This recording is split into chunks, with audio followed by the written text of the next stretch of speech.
Hello, welcome to 410 Specialties. Welcome. So happy to have you guys today.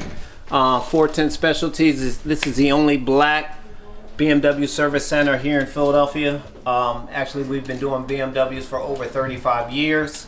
Here are some, this is a wall that I'm rather proud of, some of my certificates, and we'll get into that. So thank you for coming, and let's begin.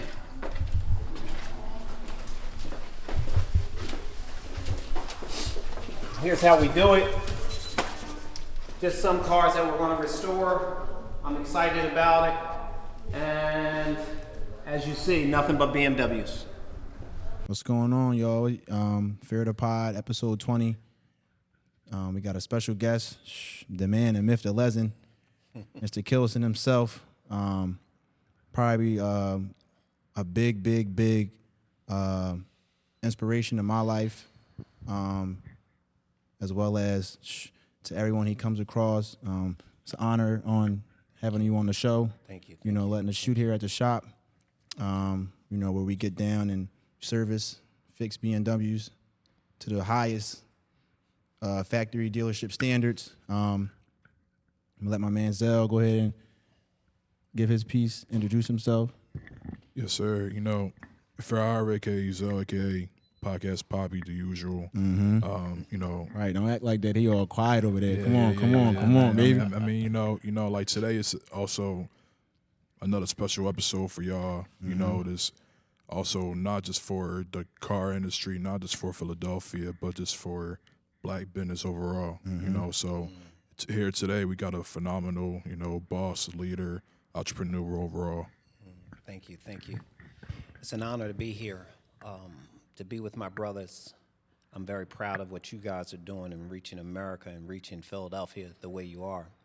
I am Daniel Kilson, the owner of 410 Specialties, the only black independent BMW service center here in Philadelphia. Mm-hmm. What an honor. Mm-hmm. It's not been an easy journey, but I put my head down and decided years ago, over 35 years, that this is what I want to do, and I went for it.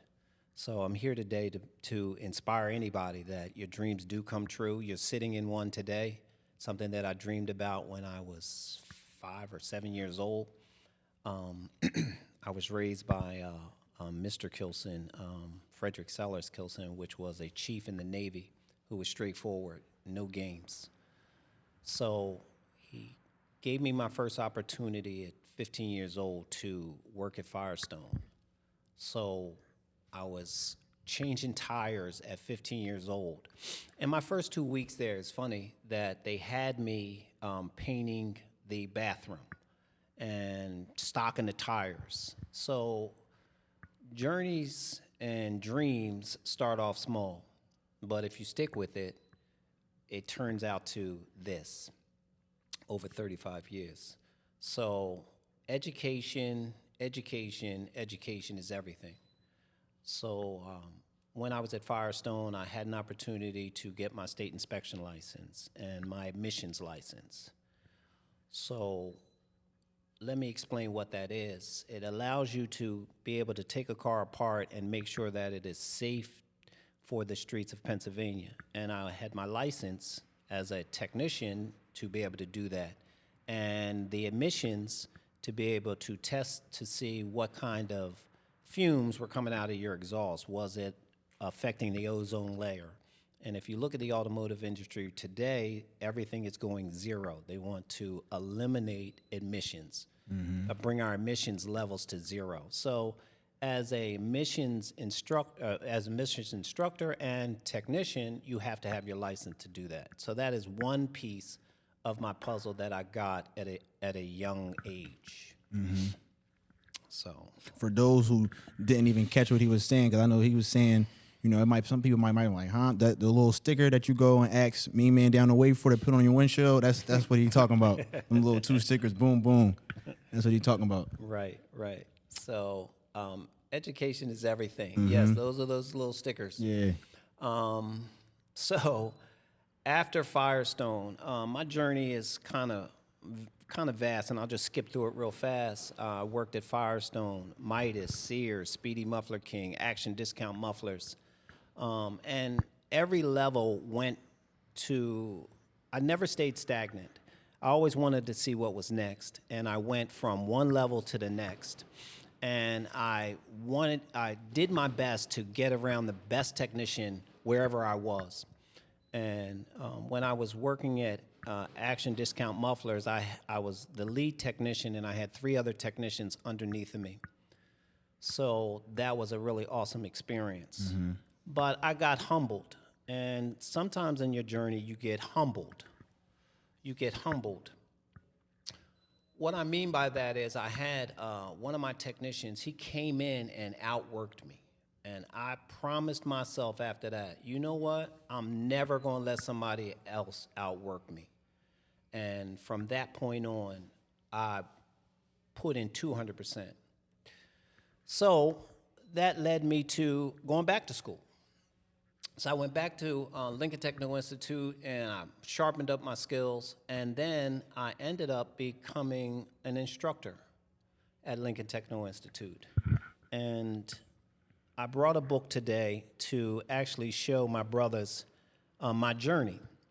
And this journey is, let's see, I guess it's kind of hard to see it, but this journey is when I was an instructor. I taught for 8 years at Lincoln Technical Institute. And I'll just pass this around. We're going to put this in here so I can see that. Right. So you got the student names on the back. Right. Green team. Right. And here's where I actually drew my tests for my students. I made up my own tests. I was nominated #1 instructor out of 10 schools across the country. And my superiors had to nominate me. It wasn't the student population that nominated me. It was the executive director of our school up in Tarsdale.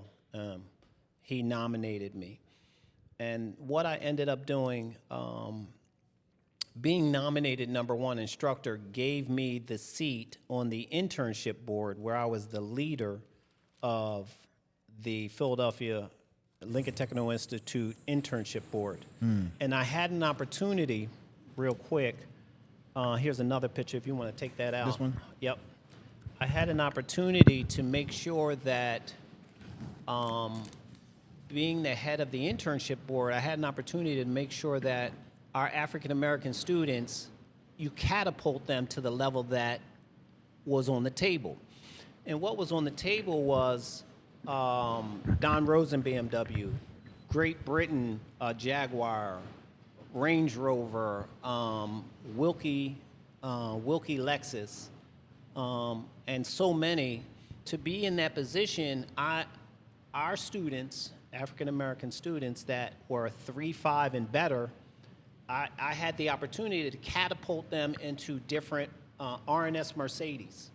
So that's what I talk about all the time, is being in that place to be able to make sure that our students ended up being in prominent jobs that actually paid very close to 6 figures.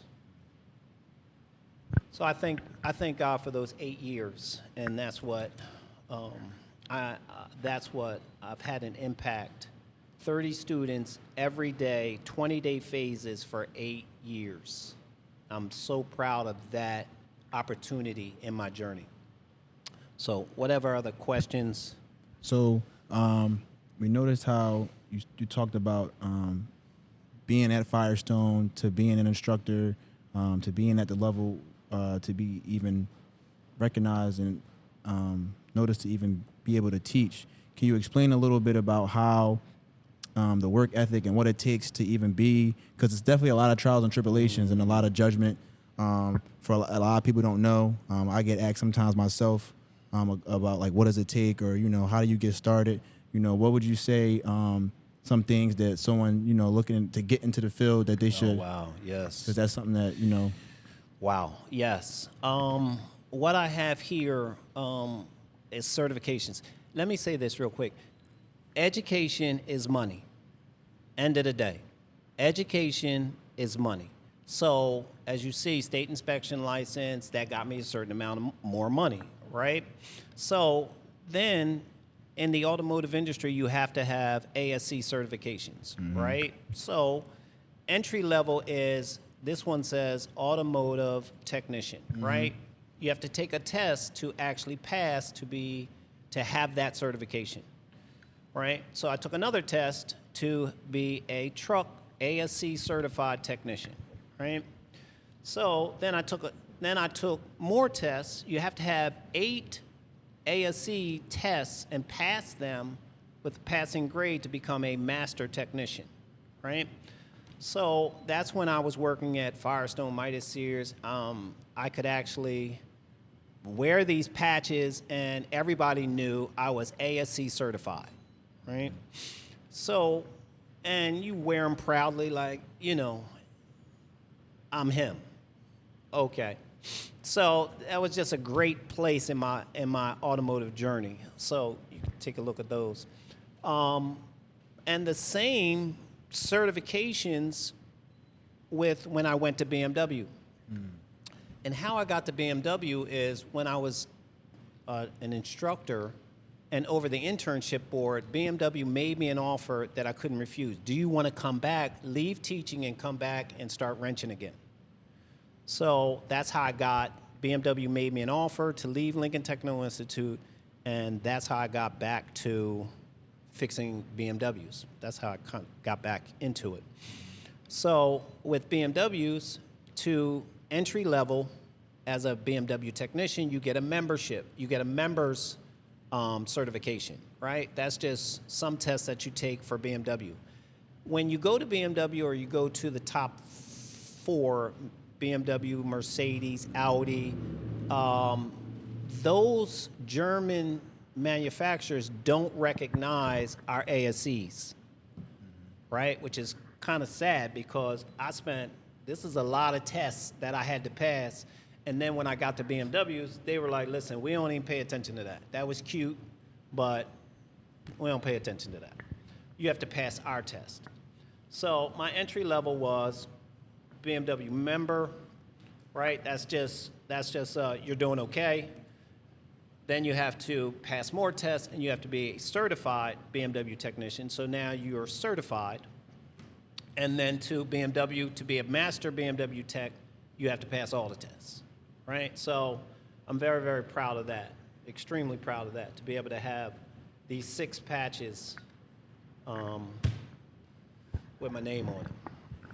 So, and this one I'm very proud of too. One of my you got it. Make sure they see that. That's that double R, not Range Rover, Rolls right, Royce. Yeah, that's the double R. That's another one that I'm very proud of. One of my customers years ago, he started his own BMW, his Rolls Royce. He started selling Rolls Royces. So I ended up going to Rolls Royce school and learned how to fix the Shadow. So that was an awesome experience out Mechanicsburg, PA. So this one, I want to get back to Rolls Royce, but I'm very proud of that class and that training. So now you said it. BMWs. You said you were definitely on the German side, Rolls Royce. Can you just explain a little bit to the people working on the cars is one thing, but why into it, like with the cost on these kind of cars, like not too deep, but like the complexity, because there's very much a difference between, a domestic car and a German car. So like for those who don't really know on a little bit on why it's so expensive and you know what I mean? Like touching a little bit on that. Okay. Right. So with BMWs, the reason why they want you to have all these certifications because we get trained by the BMW engineers. It's not you go all the way out Ramsey, New York, and you sit in a class, and the engineers who helped design the car are now teaching you. So one thing that I loved to be able to sit with the engineers because they knew the structure, they knew the process that the designers think. So you start thinking like an engineer. So you start to understand that it's not just a regular car, you're buying engineering, right? So when you start talking about just headlights, adaptive headlights, as you're going around a corner, the headlights are technically measuring how far the next object is in front of you. And they are adjusting the lights to either get brighter or dimmer, or if you're turning, as in they start to change the degree of the beam to the road. Now, that's engineering, right? So that's the difference between a domestic car and a German car. I don't want to call out names, but that's the difference. So you're paying for that level of technology. So, and that's the difference of the price, right? So that's the difference between a $40,000 car and a $65,000 car. You got so much technology in it to a point where everything is working on real time, which is really, really exciting once you understand the thought process behind a BMW or a Mercedes or an Audi. It's the thought process.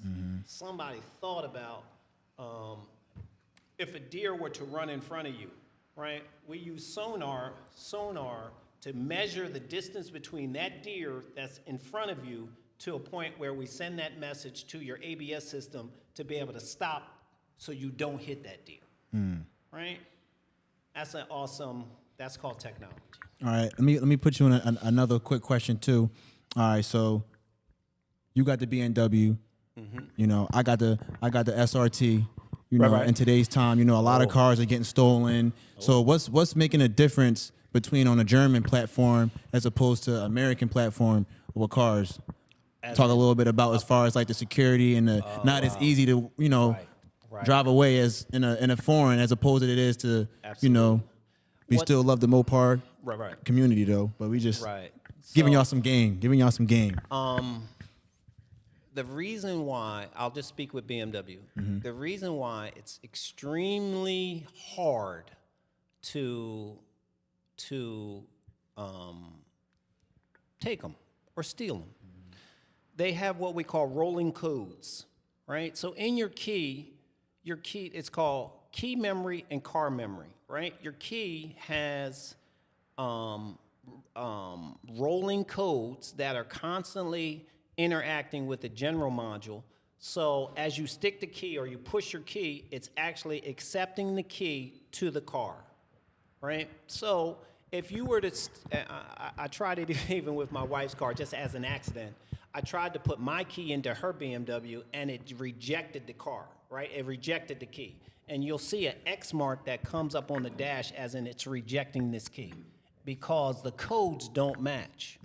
So there is no hot wiring of a BMW. There is no hook up your laptop to a BMW and start it because the codes are constantly rolling. What I mean by rolling is there's a set of codes that the general module, which is the anti-theft device, which is constantly looking at those numbers, and then after you start the car, is accepted those codes. After you shut the car off, it changes those codes, right?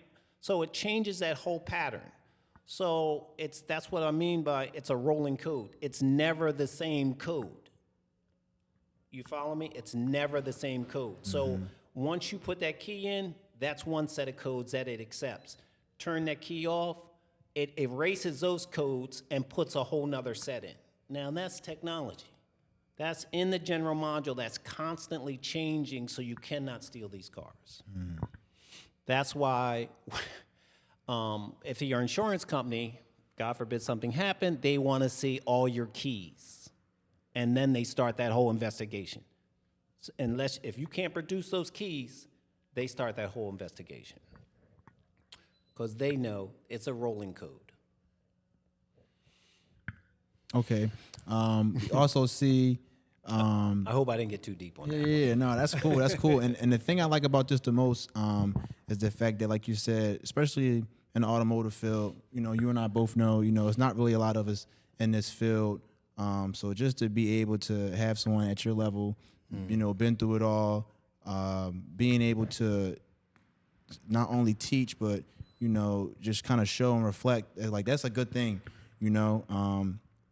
Time to get on that. I see we got a couple of different cars. We got a couple of funny, what they call them, funny cars. We got a couple of dragsters, a couple. I know that one right there is a special car. Oh, my. Number 14. When we walked in, we saw a couple of the, in the trophy case. We saw a little, some lug nuts. It looks like coming from a NASCAR. So let's talk a little bit about, the NASCAR side of things and My. Right. That's, when I think about my career, all I can say is, God, I thank you. It's a blessed career, right? To think about, I started at 15 years old and started changing tires. And then I had an opportunity to teach. And then I had an opportunity to have all these certificates. And then I actually worked with the Urban Youth Racing School and worked with their internship program with the NASCAR teams. And to be able to sit here and say, I know Bubba Wallace, who was the only African-American NASCAR driver, and I know Dale Earnhardt Jr., and he came and did a Grand Prix race with us, and Jeff Gordon. So what I actually was director of is the Urban Youth Racing School's internship program, where we actually took students to Charlotte and Dover Downs and Pocono and to Morristown, North Carolina. And our students actually did internships with Hendricks Motorsports and Joe Gibbs Racing. And they actually worked with the teams for an entire week, every day, got dirty, working with and getting these cars ready for race day. So Atlanta Speedway, the only part I never got a chance to get to Talladega, Poconos, Dover Downs, Monster Mile. So, and then a great friend of mine, Rick Crawford, number 14 truck. I actually had an opportunity to work for Rick Crawford and work on that truck that you see right there, and I did the splitter. So, and I wear that hat. It's in my trophy case. What an awesome opportunity, and he opened the doors for a lot of African American students and myself, where we actually got a chance to be on the wall. And you don't see many African Americans on the wall. What I mean by on the wall is when the cars come in, you have 38 cars going 185 miles per hour, or trucks going 185 miles per hour, and they come into the pit area. And we were catching tires, or we had a specific job. So that is such a highlight in my career that I miss. One day I'm gonna take my wife and take a nice team to the wall where you're actually in pit row, and you can hear them and coming in, and it's a crazy feeling to be able to be that close. So NASCAR has been so special to me, and then I had some pictures where Richard Children's Racing. I was in their facility, and Penske Racing, I was in their engines program. So it don't get any better when I think about, you got me going down memory lane. It doesn't get any better when I think about being able to say I was a part of that. And I'm looking now to try to filter how to get back. Because, when you reach those levels, they don't last long, but they are rich that you can't wash it off. You can't wash it off. You just long for it. You got to give me a little on that one. Yeah. I was about to say, I was about to reach over. What you think, bro? You got any? Yeah. So pretty much what I want to ask you was, what was the pivotal point from when you first started your career to where you are now? Pivotal point. So many. let's see, to where I'm at right now, I started off when I was at Don Rosen BMW, and I went to West German BMW, and I was one of their technicians, and I was the only African American technician at Don Rosen BMW, and it was 10 of us, and we were doing between 45 and 65 cars a day. So, and the same when I went to West German BMW. So, to be able to learn, and I talk to people all the time about getting professionally newsy, right? So when you're working with other technicians that don't look like you, you have to become professionally newsy, right? Because it's about learning the craft. It's about learning the day-to-day, right? I've been factory trained by engineers, but that's different when you have to apply it, right? And I'll talk about flat rate. Flat rate is how technicians get paid, right? So if I'm doing a brake job, right, we get 2 hours to do a brake job. So, okay, I still got 6 more hours just to make 8 hours in a day. So at the end of the day, I teach people all the time, you have to think in threes. You have to have 3 cars in your mind fixing at the same time to make money in flat rate, right? So you have to be able to think in threes, right? You can't just do 1 car and make money in flat rate. Now, the sky's the limit when you have plenty of cars at the dealership, and I'm one of the technicians. There were guys that were making 80 to 100 hours a week, which you know of, right? So that's a nice chunk of change when you come home on Friday, right? So where I'm at now, I decided what's warranty today, and that's how we get paid, what's warranty today is going to be customer pay tomorrow. So that's why I decided to always have my own shop, right? Because fixing cars that are under warranty today, and then now when they come to my shop, it would be customer pay.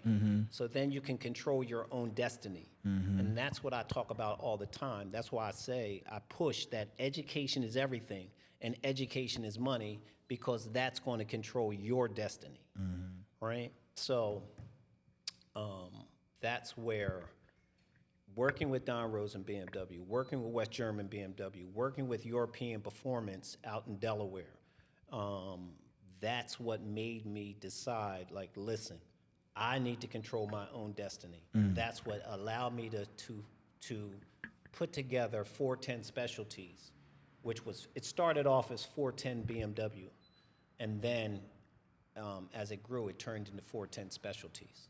So that's how I started, and that's where I'm at today, if I answered that. Another quick question. So I'm gonna let you go. Just for anyone that's out there watching this, has questions about the skill set with getting better. I get this question asked a lot. I've been in the automotive field out of school for about 4 years now, and I want to say I didn't really start to get myself into the realm of really starting to diagnose cars and really starting to see problem cars outside of maintenance until like my second, between the last 2 years. So I was going to ask you, when did you feel like you got to a point in your career where it was like, all right, I can do this? Because I feel like a lot of people that do work on cars, it is a fast system.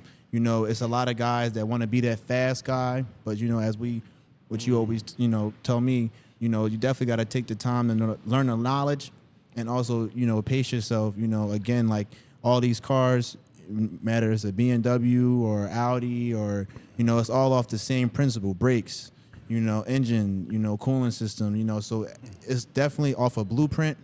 I'm trying to think what one of my someone told me it's 85-15%. So 85 is all automotive, from brakes, engines, suspension, and then the 15 is just if you do go this route, the dealership route, as opposed to independent shop. 15 of it is that particular brand. Okay. So that's why. And then what's your? Okay. That's what I wanted to say, y'all. That's fine. So, what you really want to focus on if you're trying to come into the automotive industry is you got to have education, hands down, right? Start at an automotive school, get serious, give it 200%. Don't be the person in the back chilling, right? Wrong mentality, right? Be the boy in the front row, asking the technician, asking the instructor, what do I need to study? Right? When I was one of the instructors, I used to tell them all the time, man, go home, do your homework. Go home, do your homework. Right? Oh, I got it, Mr. K. I got it. So I would quiz my students every morning before we even got into the next lesson on what you were supposed to go home and study. Right? So at the end of the day, you want to make sure that you read ahead. Right? Stay ahead of the instructor. If you stay ahead of the instructor, guess what? You're going to make money out here. Right? Because you're way ahead of the game. You're way ahead of the curve. So if you're trying to get into the automotive field, it's at a crazy level right now. It's getting ready to go 100% electric. So you got to understand computers. You got to understand that language. You got to understand what inputs and actuators are and how they relate to the computer, the DME or the PCM. You got to understand all that. And then you can't be afraid of it, right? You can't be afraid of it. When I remember in the automotive industry when the check engine light was new, like, whoa, the check engine light, right? A lot of the older technicians were scared of it, like, yo, I don't mess with the check engine light. Well, I said, listen, I need to be the one who understands the check engine light, right? Because I knew that's where the money was. So if you really want to get into automotive industry, now is the time, especially for young African American, right? Work on your presentation visually, mentally, and educationally, right? You have to work on that because, let me share this with you. I'm gonna just keep it 100. 80% of your bosses will be white counterparts. So if you are not up to speed, why should they hire you? If you're not extraordinary, why should they hire you, right?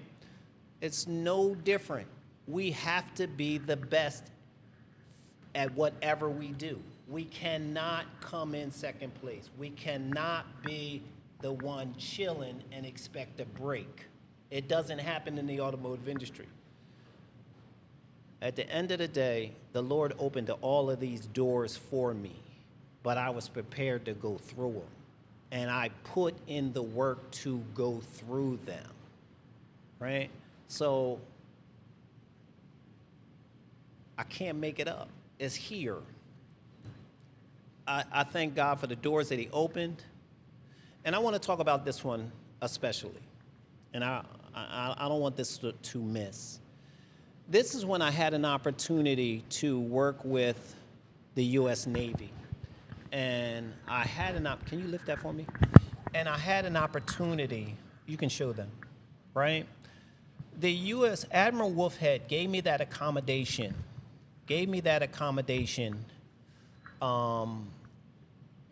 to co-teach jet engines with African American students, right? So I ended up working with the Urban Youth Racing School.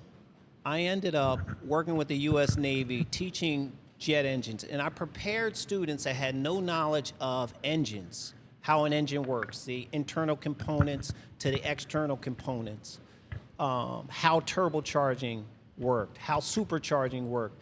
And I had to get them to understand how all of those systems worked and get them to gas turbine engines, which was the LM-2500, which you saw on Top Gun, fighter planes, destroyers, right? So our students ended up being in that course with those Navy engineers, and they were prepared.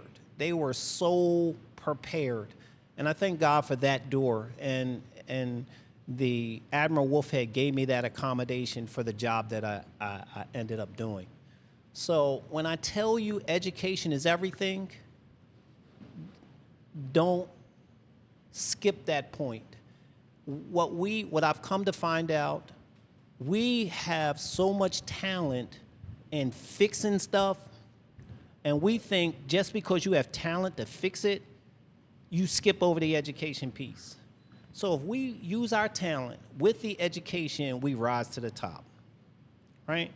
So that's the advice that I want to give whoever's listening. Do not forget the education piece. And I'm going to give you a situation. When I was at Firestone, and you know how long ago that was, when I was 15, 17 years old, when I was young, much younger. And my mentor said, you know what, Dan? I was mad. I'm ready to quit. I don't want to do this. I don't want to do this. He said, you know what? You know what your problem is? You don't want to read. I said, what? He said, you don't want to read.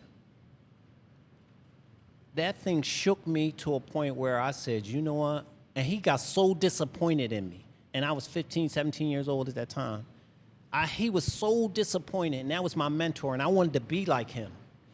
And then when I went back years and years ago and I showed him my instructor's card, which is right there, that I taught at Lincoln Technical Institute, and I began to tell him that I was nominated #1 instructor, and to see a grown man cry and say, man, I'm so proud of you. Because, of course, I started reading, right? But to watch your mentors look at you with such pride, it just made me say, I can go so much further. And after that, as you can see, I'm nonstop. I'm nonstop. That's good. That's good. So now, I got a 2-for-1 question for you. Yes, sir. So, one, how did you come up with the name 410? The second one is, what was the emotions that you had when we got your first student to teach? And what was the other emotion of when you got your first customer? Wow. Well, I did a tribute to my father. I lost my father at a period of time, and that's his birthday. So I did 410 as a tribute to his birthday. So that's how 410 was, that's how I picked that number. My first student, I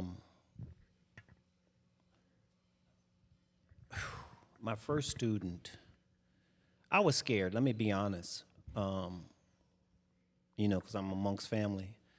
I was scared when I first started teaching at Lincoln Technical Institute because me and Mr. Little were the only black African-American teachers at Lincoln Technical Institute, right? So, and then my student population was much older than me. I was teaching a night class at that time, right? So it was grown men, and I was teaching breaks at the time. And the instructor that I was co-teaching with, he was kind of lackadaisical. He wasn't really into the theory part, so he was kind of giving the students fluff answers. So inside, in my heart, I was like, wait a second, man, you gotta do better than that. Like, they paying money to be in this class. So that's what made me say, you know what? I can definitely teach better than this man. And that's what made me drive. You know what? I used to go in between classes. There was a Pizza Hut, which was right around the corner. And I used to sit right after class for 3 hours because I taught the night class. I taught the day class, and then I taught the night class. So after my day class, I would sit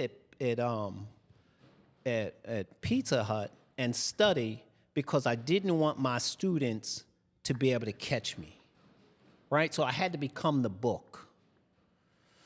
And I used to highlight my book, which is right up there above the thing. I used to highlight my book and underline every bit because that's how I made my own tests. So I didn't want my students to be able to catch me. So I had to become the book, and I wanted to make sure that when they asked me a question, all they got was the book back, because I saw other instructors get mad at me and say, yo, Mr. Kilson, you need to just teach them the dummy course. And then I started looking at, it was us out there, right? 85% of the student population was African Americans. So in my heart, I'm the only African American instructor. Me and Mr. Little, I said, yo, I got to make sure that I make sure our students get the best. And that's what made me so mad, because my counter instructors, which didn't look like me, was like, listen, they was giving them the dummy course. So how would they be prepared to get to BMW? How would they be prepared to get to Lexus? There's no way that they could compete. So that's what made me say, I gotta be the book. I had to be the book. That's good. So, how about your first customer?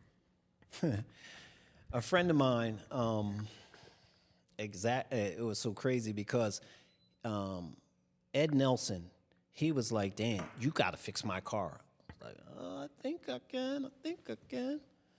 And then he had a little Honda. So one customer, I fixed his Honda, and then, of course, I didn't start off fixing BMWs, when I first started working on cars, because I started my first shop at 28 years old, and that was Danny's Auto, right? Okay.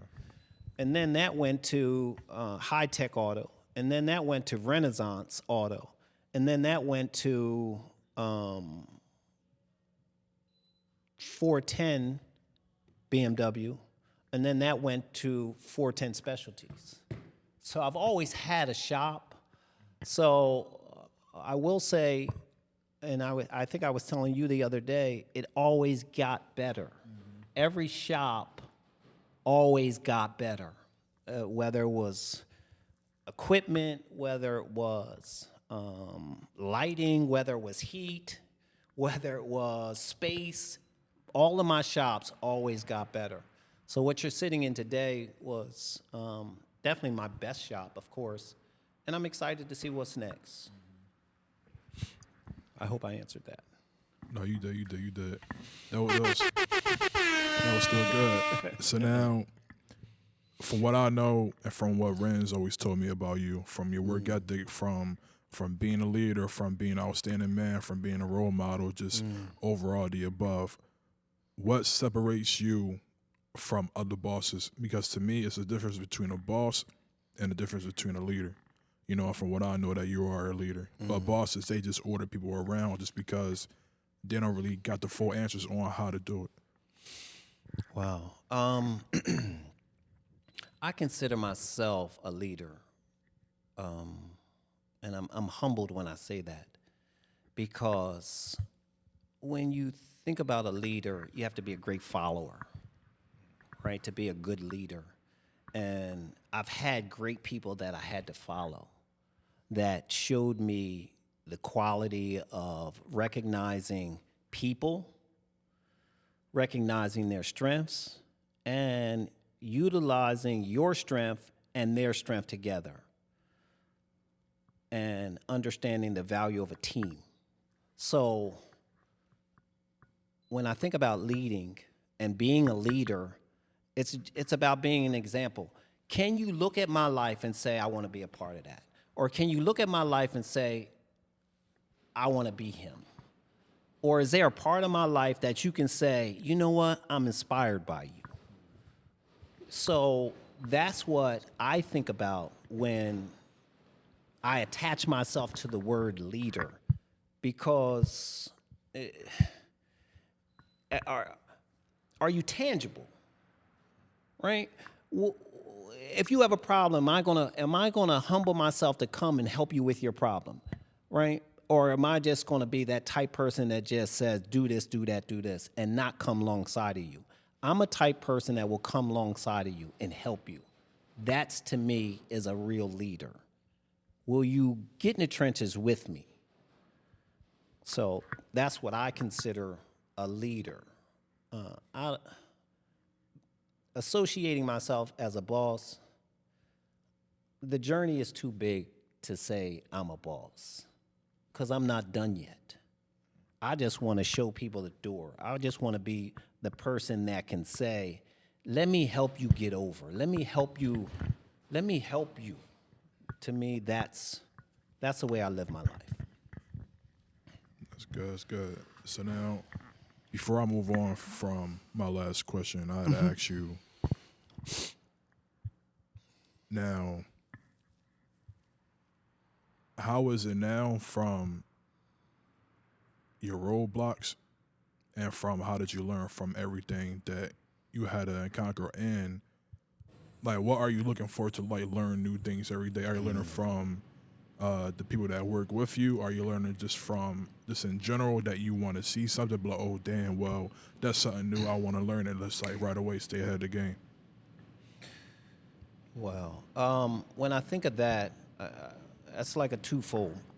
In the automotive industry, I'm always learning because I'm not done, right? So because the automotive industry is changing per day, right? So I'm not done, and I'm one thing we learned at BMW today: if you fix a car, you're a hero. If you don't fix it, you're a zero, right? So every car is its own lesson, and every car is a lesson of victory or it's a lesson of failure. It's all a lesson.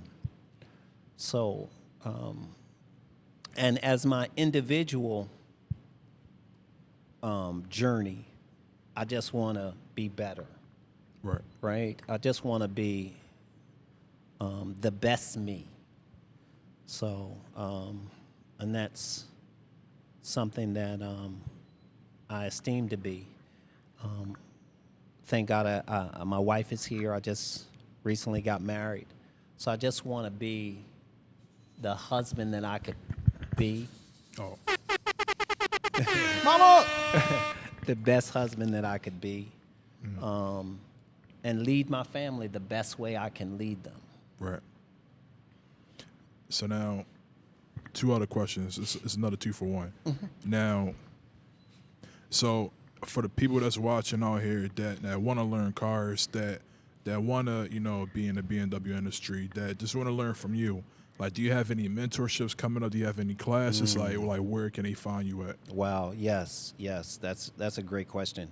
What I want to do and what we're doing in 24, everything you want to know about BMW, about your BMW and afraid to ask, I'm going to offer that as a Saturday class, maybe for an hour. It depends how many people that sign up. I can be reached at manager@410specialties.com. Send me an email. Send me that you're interested. If you're interested in coming into the automotive industry, am I going to teach automotive classes here? No. But can I instruct you in which direction to go? Yes. If you have questions, where do you fit in at? I don't have a problem in doing some form of counsel. So email me at manager@410specialties.com. Leave me a little note. I'll definitely get back to you. Be patient. But I promise you, I will get back to you. So that's what I'm excited about in 2024. I believe in giving back. As you can see, I have given back. It's just a part of me. So there's a lot on my plate this year, so I'm asking that you just be patient. I promise you I will get back to you. All right. So Renz, before I ask the last question, you had anything to ask or? No, go ahead. I'm gonna let you go ahead. I'm gonna. So now, I like to end off the show with like the same pivotal question for each and every guest that we have. So now, what's a quote that you will live by every single day? One thing I've come to find out in my journey, success is not an elevator ride. You got to take the stairs. It's one day at a time, one step at a time, one meeting at a time, one lesson at a time, one book at a time,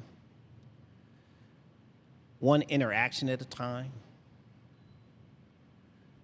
one person's life that you're going to change at a time, and one mistake at a time. you're going to make mistakes. And the best part, one of my mentors told me, he said, Dan, whatever you fix, whatever you break, he said, whatever you break, I can fix. And I think I told my son that. I said, whatever you break, I can fix. So that's the level of confidence that I live with in my own personal life, in my own automotive life. And one thing I want to end it with this. Now unto him who is able to do exceedingly abundantly above all that you could even ask or think. That is what I live by. And God has always opened those doors far beyond that I could even think, far beyond that I could even ask for. When I came into this building, this used to be the School of the Circus. And there used to be where the door is, there used to be a window there. And I told the person who owned the building, I said, how am I going to, we measured out the doors 15 by 10, 15 feet high and 10 wide. And there was a wall that was 14, almost 2 feet, almost 3 feet high. So we had to knock the wall down. And I said, well, how am I going to get the cars in here? He said, Dan, underneath of this dirt is a ramp. So when I think about how God opened up that door, I didn't know it was a ramp there. I'm thinking like, oh my God, we got to break open the cement. We got to do this. We got to do that. And underneath of it was a ramp. And all we did is broke the cement, and there was a perfect ramp to get the cars in. So when I say to you, now unto him who is able to do exceedingly abundantly above all that you could even ask or think, I did not know that there was a ramp underneath of this building, that I could just drive these cars in here once I got the door up. So how God provided for me through every door that I talked about today, I was prepared, and I wanted to always be prepared. So when the Lord opened up the door, I was prepared. So what you see today is his journey for my life. So when I talk about success is not an elevator ride, it's one step at a time. So that's how I want to end this. And I thank you so much for having me. Of course, Pop. And I hope that I said something out there to somebody where I changed their life. Mm-hmm. Yes, sir. Yes, sir. You know, if you ever want to come back on a podcast, always got an open door for you. Always welcome. For sure. You know, and for y'all out there, come here if you got a BMW. If you don't have a BM, buy one. You know, make sure it got get fixed. Come here. Everything, you know, he will do a phenomenal job. Plus friends, Make sure them pockets right too. Exactly. Exactly. Make sure them pockets right. We work with you. We work with you. We work payment with you. plans, food stamp. Nah. We work with you. We work with you. So One of the last questions I wanted to ask before I end off saying my little thing, what would you say, and again, you know, in the world we live in now, there's a lot of entrepreneurship, a lot of people being their own bosses, you know, a lot of people trying to see that light at the end of the tunnel. What can you say as someone that went through those doors, still going through those doors of life, but been a little bit beyond, you know, the dark and came to the light, and you were able to provide something for yourself to not only, you know, feed you and take care of your family, but just the freedom, you know, of being working for yourself as opposed to working for, you know, especially like you said, being in the automotive field, you know, where there's not a lot of us, and you know, just to, you know, being your own boss and just see what levels and, you know, what does it take, and, you know, how does it feel, the rewards of it. That's a great question. You have to prepare, right? Okay, let's go here. You got to think big, right? So as you're working for somebody, have a plan to figure out, be the best at what you're doing, working for somebody else, and then think about, well, how am I going to get out of this? How can I turn this into my life, right? So once you get that plan together, then just like you got it together, figure out what your first step is, right? And then go through it, all right? So if you want to master when you're working for somebody, I don't care what it is. If you're a photographer, right, and you're taking photos for somebody, get the best equipment that your boss wants you to have. Master that equipment, and then master the styles that they're teaching you. Because at the end of the day, how could I fix BMWs on my own unless I worked at Don Rosen BMW and West German BMW and European and went to all these schools? How could I come out here and do it at a professional level unless I was, it's really called paid tutoring, right? I was working for them, but I'm looking at it like, okay, well, I'm going to do it on the same level for myself. So be excellent as an employee. Be the best employee, and then to figure out how can I do this on my own. And then let me say this, it is not just a 9-to-5 job working for yourself. You're going to eat, you're going to sleep it, you're going to sweat it out. And I will say this, if you do whatever you decide to do you want it on its worst days? Do you want it when you ain't making no money? Do you want it when you got a customer that's just complaining, that's got the free light on? Do you still want to be an entrepreneur? Do you still want that? Right? Because it's not all rosy. It's not, right? There's days where, you walked with the bank, and there's days when you got to pay the bank, right? There's days when it's like, it ain't looking good. And then there's days when it's like we planning trips. So it is a nice roller coaster, and you got to understand your cycle, right? So when it's good, stack your money, right? Because there's a cycle it's going to get a little tight, and you can't get scared. And you got to persevere. Right? So 410, I thank God 410 we've been doing this for over 30 years. So sometimes it's sunny, sometimes it's raining, but the freedom to be able to say I work for myself and I can go in, but there's times when I'm in here, son, till 9, 10 o'clock at night. And my wife can tell you I'm in here 4 o'clock in the morning thinking about something, right? So you eat, sleep, and drink it. And whatever you decide to do, be the best. Be the best. Because that's what you can walk away with when you walk away from it. Like, I did the thing. And that's what I'm proud about when I show you, you can't make it up. And that's what people will gravitate to you and say, you know what, he know what he doing. Because no one handed this to me. I earned it. And when you can walk away and say, you know what, I did it. Why? Because I earned it. And that's what I'm so proud about, is to be able to say, you know what, I did that. You know what, I did that. Yeah, it wasn't easy, but I went through the door, I learned from it. Some things I'll go back to, and some things was just a lesson and made me better. So whatever you decide to do, whoever this is out there, be the best at what you're doing right now. Then I'm going to say this and shut up. When I worked at Firestone and all the technicians didn't come in, nobody came in, and I was just a helper at the time. And the boss said to me, "You Firestone today." I said, "What?" So that's what made me say, you know what? If I'm Firestone today and I'm fixing everybody's car, I can do this on my own. And that's when the light clicked. That's when it turned on. Like, you know what?